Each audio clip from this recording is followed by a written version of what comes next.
अरे ड्राइवर, तू आज अपनी बीवी को लेके क्यों आया यहाँ पे? वो साहब हमको ना आपसे कुछ बातें करनी है। हाँ बोल, क्या बात करनी है?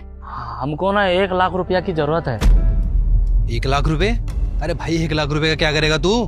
तेरी सैलरी तो कुल 12,000 रुपए है। वो साहब अपनी बीवी को पढ़ाने के लिए मांग रहे हैं। हमारी बीवी का ना कॉलेज में एडमिशन कराना है। ये पढ़ के कलेक्टर बनना चाहती है, लेकिन फीस ना 1 लाख रुपया है। अब 1 लाख रुपया तो हमारे पास नहीं है। अगर आप हमको दे देंगे तो बहुत मेहरबानी हो जाएगी। हम आपका 1-1 रुपया लौटा देंगे।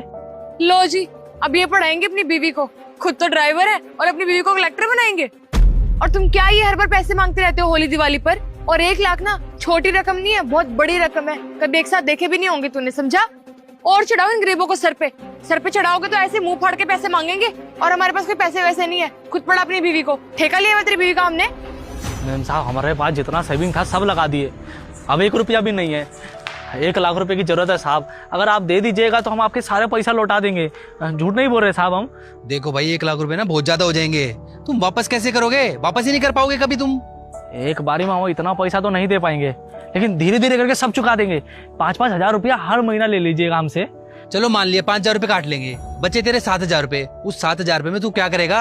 अपने घर का किराया देगा या अपने घर का राशन लेके आएगा? फिर अपनी बीवी को पढ़ाएगा कैसे? उसकी पढ़ाई के लिए पैसे कहाँ से लाएगा? उन सब का बंदोबस्त कर लिए हैं हम साहब। एक ठो आदमी है, वो कह रहा था कि सुबह सुबह अखबार बेच लियो। तो सुबह उठ के अखबार बेच लेंगे, फिर काम पे आ जाएंगे। थोड़ा पैसा वहां से आ जाएगा तो घर भी खर्चा चल जाएगा। अब बीबी को पढ़ाना चाहते हैं तो थोड़ा तो हमको भी अपने हिसाब से मैनेज करना पड़ेगा ना साहब। लो जी, अब ये ड्राइवर साहब चले अपनी बीवी को कलेक्टर बनाने। कोई मूवी नहीं चल रही है, असल जिंदगी है। और तुझे क्या लग रहा है यहाँ पे कोई मूवी चल रही है? एक ड्राइवर अपनी बीवी को पढ़ा लिखा कर कलेक्टर बनाता है और उनकी लाइफ सेट हो जाती है। ऐसा कुछ नहीं होने वाला है, समझा? खामखा पैसा बर्बादी करेगा तो हमारे वापिस करेगा या नहीं इसका भी नहीं पता। हमारा सपना था कि हम पढ़ लिख के बहुत बड़ा आदमी बने, पर हमारे बाबूजी के पास पैसा ही नहीं था।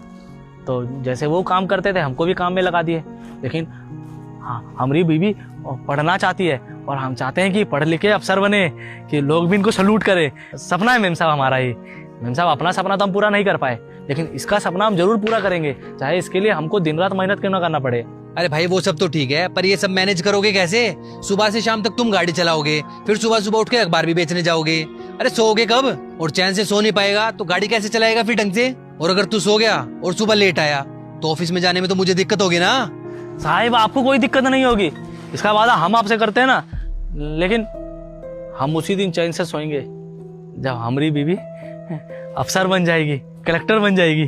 धीरज, मुझे लग रहा है इसका दिमाग खराब हो गया है। और तू हर साल पैसे बढ़ाते हैं ना तेरे, तू तो सर पे ही चढ़ रहा है। जितने पैसे बढ़ाते जाओ तेरी डिमांड उतनी बढ़ती जा रही है। देख, जितना करना चाहिए था हमने किया।